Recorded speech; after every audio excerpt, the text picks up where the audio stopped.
Hello et bienvenue dans une nouvelle vidéo. Aujourd'hui, comme chaque vendredi, on fait une partie de deviner la palette de fard à paupières. Je rappelle les règles pour ceux qui sont nouveaux. J'ai utilisé aujourd'hui pour créer ce look une palette de fard à paupières en particulier. Dans un premier temps, je vais vous montrer les fards que j'ai utilisés pour créer ce look. Dans un deuxième temps, je vais vous montrer le reste des fards qui sont présents dans la palette mais qui ne se retrouvent pas sur mes yeux.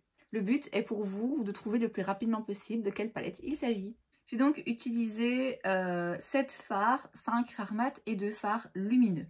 Alors, j'ai commencé avec ce fard blanc que j'ai mis en coin interne ici et que j'ai commencé à ramener vers le premier tiers de l'œil. Ensuite, j'ai pris ce fard rose clair que j'ai mis principalement sur le milieu de la paupière, que j'ai ramené un petit peu vers l'intérieur, un peu vers l'extérieur pour que le tout soit bien flouté. J'ai utilisé un tout petit peu de ce fard plutôt corail pour m'aider à étirer le fard rose et à l'estomper un petit peu vers le haut pour pas qu'il y ait une trop grosse démarcation, mais je voulais pas non plus que la couleur rose un peu plus flash aille trop vers le dessus de la paupière. Ensuite, j'ai pris ce fard un petit peu plus mauve que j'ai mis en coin externe et que j'ai très légèrement étiré, mais encore une fois, le tout étant très bien fondu. Ce petit fard vert, je l'ai mis tout le long du ras de cils. J'ai mis ce premier fard brillant métallique juste là en coin interne. Et ensuite celui-ci qui est plutôt jaune doré, j'en ai mis vraiment une toute petite touche juste là au milieu des ras de cils inférieurs. J'ai mis un tout petit peu de crayon noir en muqueuse supérieure, mais juste dans le coin.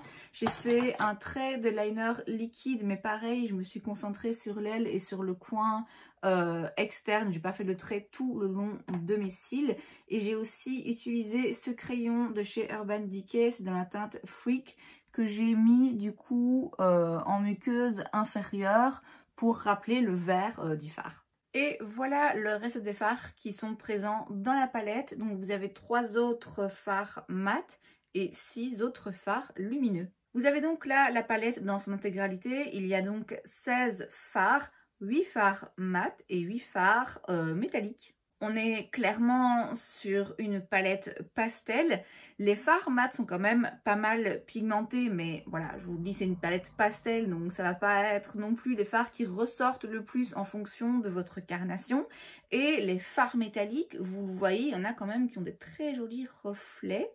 Je vais vous donner un petit indice, c'est une palette qui faisait partie de ma rotation pour ce mois de juillet. La palette que j'ai utilisée aujourd'hui pour créer ce look, c'est donc la Lost in Los Angeles de la marque BH Cosmetics. Voilà à quoi elle ressemble à l'intérieur. Donc je vous l'ai dit, 16 fards, 8 fards mat, 8 fards métalliques. Clairement une palette pastel.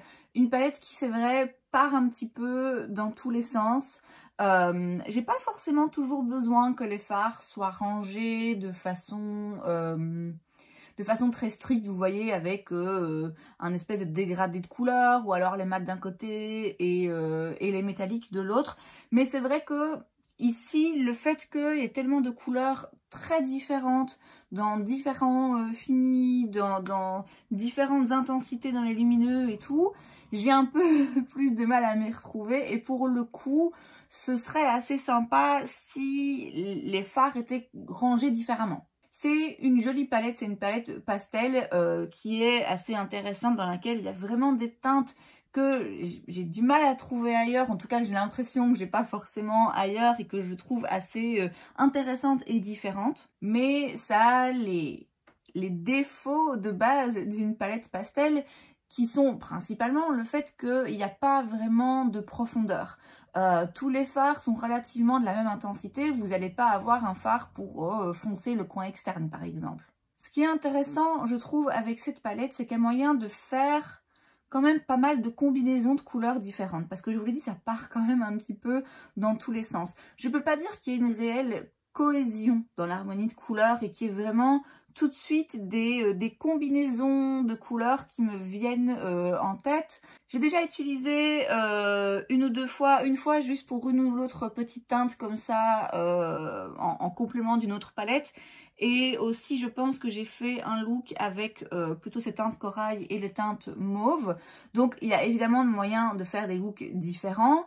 mais j'ai un peu du mal à savoir précisément comment appréhender cette palette, en tout cas seule. Et comme je vous disais, il y a un petit manque de cohésion en ce qui me concerne. Par exemple, ce petit fard un petit peu camel, je vois pas trop ce qu'il vient faire là. Le fard ici, un peu vert doré, il est absolument magnifique, mais j'ai du mal à le rattacher à une autre teinte. Par exemple, j'aurais aimé que ce fard soit remplacé par un vert lime, par exemple. Un vert chartreuse qui se rapporte un petit peu plus à ce fard métallique ici. Les fards métalliques, justement, je dirais qu'ils sont pas consistants. Clairement, celui-ci est quand même un peu poudreux et pas hyper lumineux, je trouve. Par contre, les autres sont quand même vraiment pas mal. Je vous dis, cette teinte-là, elle est vraiment très spéciale. Ici, c'est une teinte très jolie, c'est un corail, mais un peu foncé avec plein de petites paillettes à l'intérieur. Ce fard lumineux est très joli, je l'ai mis en coin interne. Bon, après, il a rien de spécial non plus. C'est quand même un fard lumineux qu'on peut retrouver dans pas mal d'autres palettes. Mais ce petit bleu-gris, par exemple, il est beaucoup plus particulier. Alors, ça va pas être le genre de couleur que moi, personnellement, je vais adorer porter, mais c'est pas le genre de couleur que je vois très souvent dans les palettes. Donc de manière générale, en termes de qualité de fard, on est clairement sur la qualité BH. On a quand même, pour un prix plus que raisonnable, une très bonne qualité.